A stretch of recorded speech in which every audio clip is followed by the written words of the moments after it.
छोटा होता है मतलब नाभिक का इस इलेक्ट्रॉनों का आकर्षण बल क्या होता है, बढ़ता रहता है और खींच के रखता है और खींच के रखता है और खींच के रखता है। तो इसमें आपको 3 व्यक्ति की जरूरत पड़ेगा, 3 व्यक्ति मिलकर निकालोगे तब निकले। इलेक्ट्रॉन बंधुता आयनन ऊर्जा का सेम जस्ट अपोजिट होता है। तो अगर आप, जय हिंद स्टूडेंट, आज हम बात करने वाले हैं आयनन ऊर्जा, इलेक्ट्रॉन बंधुता और विद्युत ऋणता के बारे में, जो केमिस्ट्री का बहुत बेसिक चीज है, बेस है। तो देखिए, अगर आपको इलेक्ट्रॉन बंधुता, आयनन ऊर्जा और विद्युत ऋणता को समझना है तो आप इससे पहले का वीडियो जाकर देख लीजिए, इस चैनल पे उपलब्ध है। उसमें हमने परमाणु त्रिज्या के बारे में, परमाणु काल के बारे में बताया अच्छे से। उसको अगर समझते हो तभी ये पॉइंट समझ सकते हो, तो उसको जाके देख लीजिए। देखिए, आयनन ऊर्जा क्या होता है समझ लीजिए। यदि कोई विलगित या गैसीय परमाणु, विलगित या गैसीय परमाणु, गैसीय या फिर परमाणु गैसीय अवस्था में होना चाहिए, या विलगित, या उस पर किसी दूसरे परमाणु का इफेक्ट नहीं होना चाहिए, कुछ दूसरे का प्रभाव, दूसरे से अट्रैक्ट नहीं रहना चाहिए। तो उस परमाणु पर या उस परमाणु से, किसी विलगित या गैस परमाणु से एक इलेक्ट्रॉन निकालने के लिए, ठीक है, समझिए, किसी विलगित या गैसीय परमाणु के बाह्यतम कोश से एक इलेक्ट्रॉन निकालने के लिए जितना हमको एनर्जी देना पड़ता है, जितना कार्य करना पड़ता है, उसी एनर्जी को हम, उसी ऊर्जा को क्या बोलते हैं, आयनन ऊर्जा कहते हैं। देखिए, समझ लीजिए, डेफिनेशन से देख लीजिए एक बार। किसी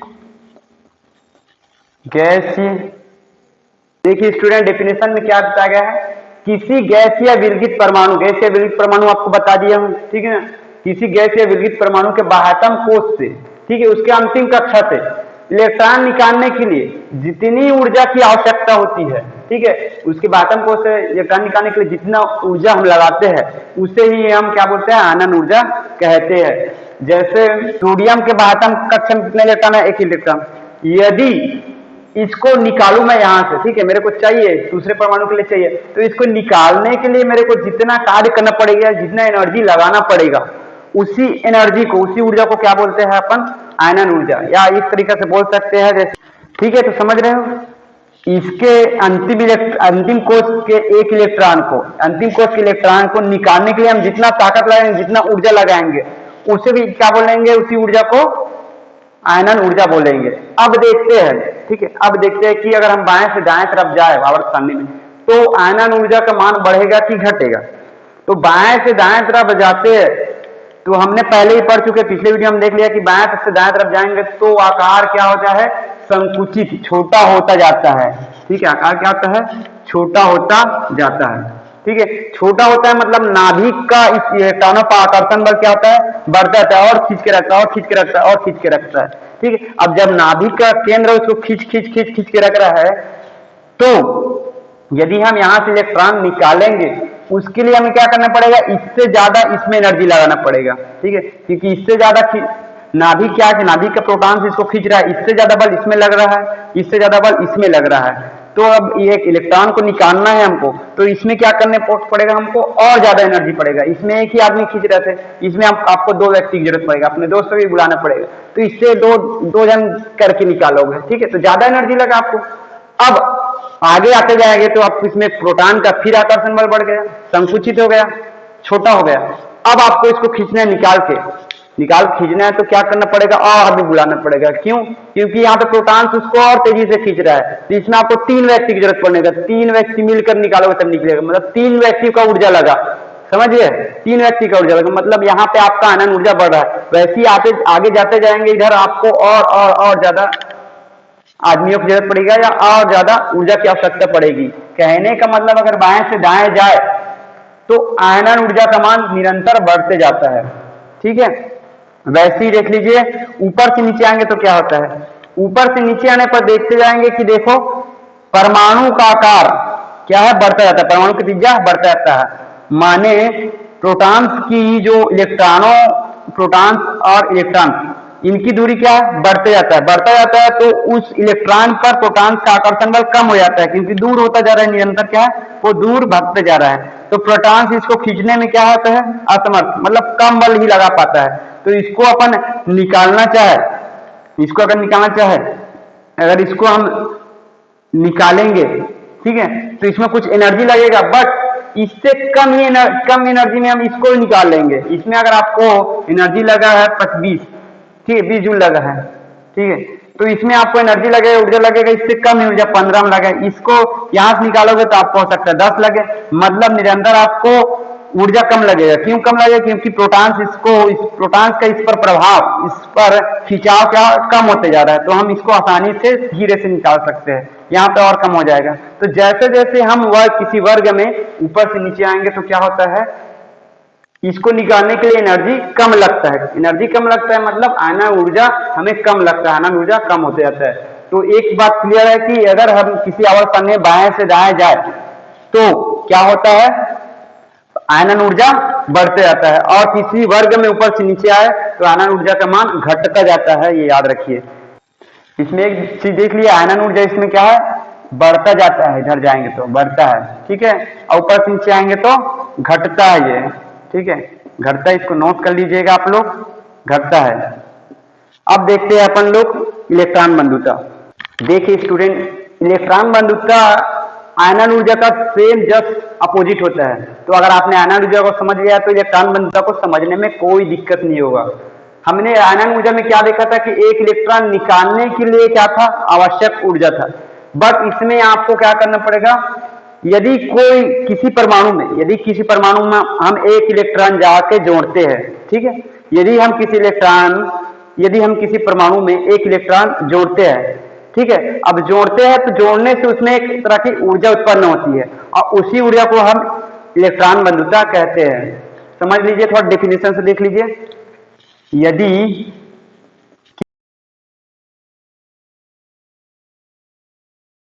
ठीक है स्टूडेंट, देख लीजिए, ये जस्ट आयनन ऊर्जा का अपोजिट है। इसमें क्या होता है, किसी परमाणु में यदि हम एक इलेक्ट्रॉन जोड़े, किसी परमाणु में एक इलेक्ट्रॉन जोड़ने पर उसमें क्या होगा, ऋण आवेश उत्पन्न हो जाएगा। जाहिर सी बात, जब कोई इलेक्ट्रॉन ग्रहण करता है तो वो ऋण आवेश हो जाता है, तो ऋण आवेश उत्पन्न होने से उसमें क्या होता है, ऊर्जा मुक्त होती है एक प्रकार से। तो उसी ऊर्जा को हम क्या बोलते हैं, इलेक्ट्रॉन बंधुता कहते हैं। जैसे देख लीजिए, इसमें क्लोरीन है, क्लोरीन परमाणु को अपना अष्टक पूर्ण करने के लिए कितने इलेक्ट्रॉन चाहिए, सिर्फ और सिर्फ एक इलेक्ट्रॉन। तो यदि मैं एक इलेक्ट्रॉन इसमें जोड़ूं तो इससे क्या होगा, एक इलेक्ट्रॉन यहाँ पे जोड़ू, ठीक है, इलेक्ट्रॉन क्या है, जोड़ू इसमें, तो क्या होगा, यहां से एक ऊर्जा उत्पन्न होगा। तो इसी ऊर्जा को क्या बोलेंगे हम, इलेक्ट्रॉन बंधुता, ठीक है, समझ आया। अब देखते हैं कि बाएं से दाएं जाने पर इलेक्ट्रॉन बंधुता घटता है कि जुड़ता है, ठीक है।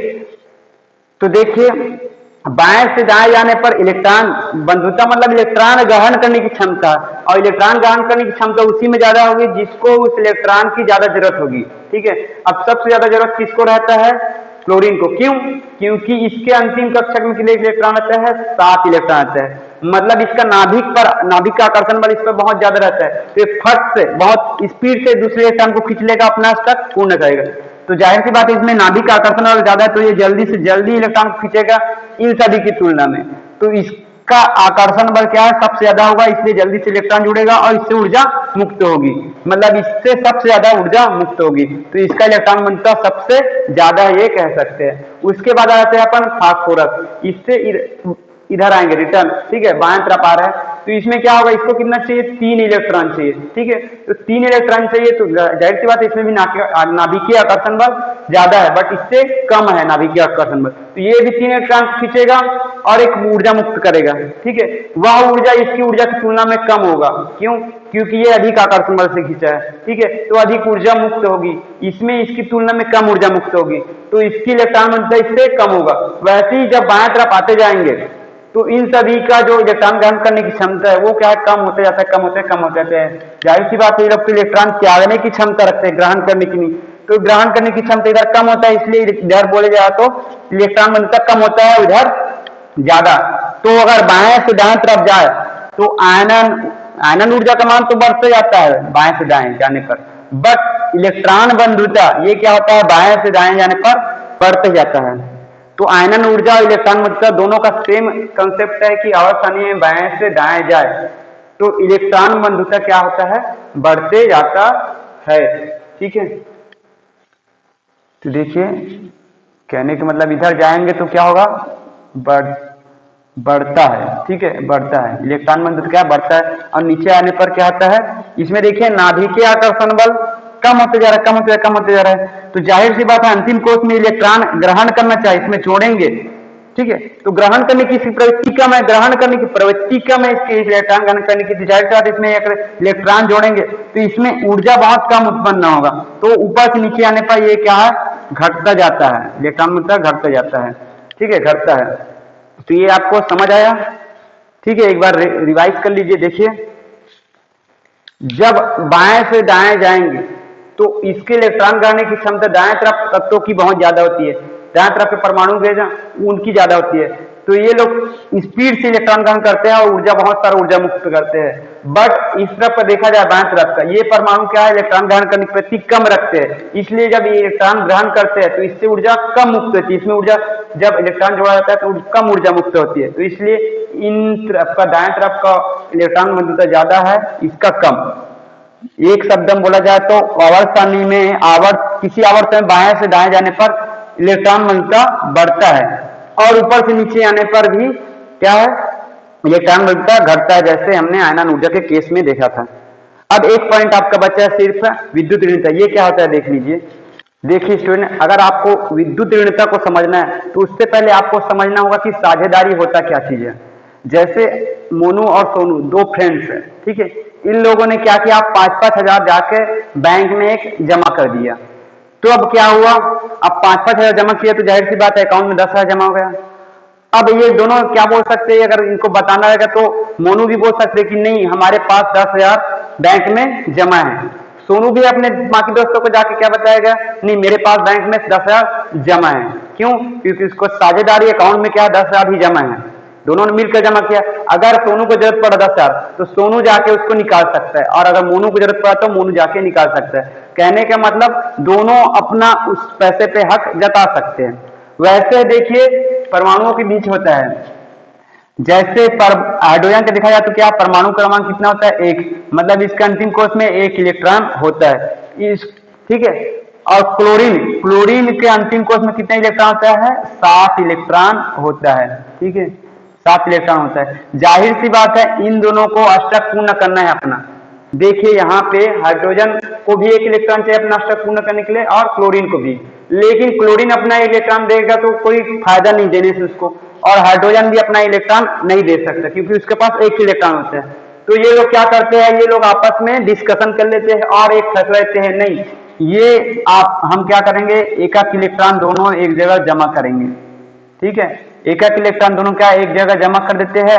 अब क्या बोल सकते हैं, अब जैसे मोनू और सोनू ने बोला कि नहीं हमारे पास बैंक में 10,000 जमा है, तो ये भी बोल सकता है अपना कि मेरे पास अष्टक पूर्ण है, मेरा 8 इलेक्ट्रॉन है मेरे पास अंतिम कोष, और ये भी बोल सकता है कि मेरा अष्टक पूर्ण है। तो इन्होंने क्या किया, एक इलेक्ट्रॉन का साझा कर लिया। अब दोनों बोल सकते हैं कि नहीं हमारा अष्टक पूर्ण है, क्योंकि हाइड्रोजन के 2 इलेक्ट्रॉन ही अष्टक पूर्ण कहलाता है उसका, तो इसका भी अष्टक पूर्ण होगा, इसका भी अष्टक पूर्ण होगा। तो इनको क्या बोलते हैं अपन, साझे का इलेक्ट्रॉन, साझे का इलेक्ट्रॉन, ठीक है। अब दोनों का अष्टक पूर्ण हो गया। अब देखते हैं कि विद्युत ऋणता होता क्या चीज है। विद्युत ऋणता, साझे का इलेक्ट्रॉन समझ गया ना, जो साझेदारी करके जितने इलेक्ट्रॉन वो लोग जमा करते हैं, ठीक है, जितने इलेक्ट्रॉन को वो लोग साझा करते हैं उसी को क्या बोलते हैं, साझे का इलेक्ट्रॉन। अब ये जो साझे का इलेक्ट्रॉन है वो इलेक्ट्रॉन, ये जो 2 इलेक्ट्रॉन है, ये साझे का इलेक्ट्रॉन दोनों में से एक परमाणु की तरफ ज्यादा खिंचाव महसूस करेगा, ज्यादा खिंचाव में रहेगा, दोनों में से एक का, जाहिर सी बात है दोनों में से किसी ना किसी ताकत ज्यादा रहेगा, मोनू या सोनू का। तो उसी प्रकार क्या होता है, इस साझे का इलेक्ट्रॉन दोनों परमाणु की में से एक परमाणु की तरफ ज्यादा खिंचाव महसूस करता है, ठीक है, और जिस परमाणु की तरफ ये साझे का इलेक्ट्रॉन खिंचाव महसूस करेगा उसे ही क्या बोलते हैं, उसकी विद्युत ऋणता कहते हैं। जैसे क्लोरीन और ये, तो ये साझे का इलेक्ट्रॉन है, ये क्या करता है, इसकी तरफ, किसकी तरफ, इसकी तरफ ज्यादा खिंचाव महसूस करता है हाइड्रोजन की तुलना में, समझ गए। जो साझे का इलेक्ट्रॉन है आपका, इसकी तरफ ज्यादा खिंचाव महसूस करेगा। तो मतलब कहा जाए तो क्लोरीन की विद्युत ऋणता हाइड्रोजन से ज्यादा होती है। डेफिनेशन के अनुसार देख लेते हैं, इलेक्ट्रॉन बंधुता कहलाता है। देखिए स्टूडेंट, हाइड्रोजन के अंतिम कोष में कितना इलेक्ट्रॉन होता है, 1 इलेक्ट्रॉन होता है। क्लोरीन के भी अंतिम कोष में कितना इलेक्ट्रॉन होता है, 7 इलेक्ट्रॉन होता है। अब इसको अष्टक पूर्ण करना है तो इसको 1 इलेक्ट्रॉन चाहिए, इसको भी अष्टक पूर्ण करना है तो क्लोरीन को भी 1 इलेक्ट्रॉन चाहिए। और ये अब जाहिर सी बात है ये अपना 1 इलेक्ट्रॉन दे नहीं सकता, क्योंकि अगर 1 इलेक्ट्रॉन देने से इसको कोई फायदा नहीं है, क्योंकि 6 इलेक्ट्रॉन हो जाएगा, स्थायी रहेगा, अष्टक तो पूर्ण होने वाला नहीं। ये भी अपना 1 इलेक्ट्रॉन इसको नहीं दे सकता, क्योंकि इसके पास 1 इलेक्ट्रॉन है, 1 इलेक्ट्रॉन देगा तो कुछ नहीं बचेगा, इसलिए वो अपना इलेक्ट्रॉन नहीं दे सकता। तो ये दो लोग आपस में क्या करते हैं, डिस्कशन करते हैं कि नहीं हम क्या करते हैं, दोनों जिस प्रकार मोनू और सोनू ने अपना पैसा एक अकाउंट में जमा किया ताकि जरूरत पड़ने पर दोनों अपना उस पर हक जता सके, वैसे ये लोग क्या करते हैं, दोनों मिलकर एक जगह इलेक्ट्रॉन को जमा करते हैं। अब ये बोल सकता है कि नहीं मेरा भी अष्टक पूर्ण हो गया है, अब क्लोरीन भी बोल सकते हैं कि मेरा अष्टक भी पूर्ण हो गया। इस प्रकार से दोनों ने साझेदारी किया एक इलेक्ट्रॉन का और अपना अष्टक पूर्ण कर लिया। अब ये आपस में जुड़ जाते हैं। अब ये जिस बंध द्वारा आपस में जुड़ते हैं, जिस बॉन्ड द्वारा आपस में जुड़ते हैं उसको बोलते हैं अपन सहसंयोजक बंध। ठीक है, सहसंयोजक बंध। ठीक है, जब साझेदारी करके आपस में जुड़ते हैं तो उसको बोलते हैं सहसंयोजक बंध। ठीक है, अब देखते हैं विद्युत ऋणता में आते हैं परिभाषा। दो अलग अलग परमाणुओं के मध्य यदि सहसंयोजक बंध हो, मतलब इस टाइप से बंध हो, साझेदारी करके अगर वो अपना अष्टक पूर्ण किए हो, तब किसी एक परमाणु की साझे के इलेक्ट्रॉन को अपनी ओर आकर्षित करने की क्षमता विद्युत ऋणता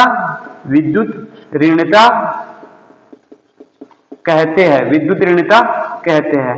ठीक है, साझे के इलेक्ट्रॉन को अपनी ओर आकर्षित करने की क्षमता क्या कहलाता है, विद्युत ऋणता कहलाता है। ये इलेक्ट्रॉन बंधुता से बिल्कुल भिन्न है। इलेक्ट्रॉन बंधुता में किसको बोलते हैं, इलेक्ट्रॉन ग्रहण करने की क्षमता होता है, उसको बोलते हैं अपन इलेक्ट्रॉन बंधुता। ठीक है, इसमें क्या होता है, इलेक्ट्रॉन नहीं है, इसमें इलेक्ट्रॉन का युग्म है, इलेक्ट्रॉन युग्म है। इलेक्ट्रॉन बंधुता में था आपका सिर्फ 1 इलेक्ट्रॉन था, इसमें है 2 इलेक्ट्रॉन, इलेक्ट्रॉनों का युग्म। तो इसमें इलेक्ट्रॉन युग्म को ग्रहण करने की क्षमता क्या कहलाता है, विद्युत ऋणता। और इलेक्ट्रॉन बंधुता में इलेक्ट्रॉन को ग्रहण करने की क्षमता, इसमें इलेक्ट्रॉन युग्म है, उसमें सिर्फ इलेक्ट्रॉन था, तो इलेक्ट्रॉन युग्म को ग्रहण करने की क्षमता क्या कहलाता है, विद्युत ऋणता। समझ आ रहा होगा आपको स्टूडेंट। तो देखिए आगे का पढ़ाई आपको आगे क्लास अटेंड करना है तो इसको सब्सक्राइब करके रख लीजिए, जैसे ही हम अगला वीडियो अपलोड करेंगे आपको पता चल जाएगा।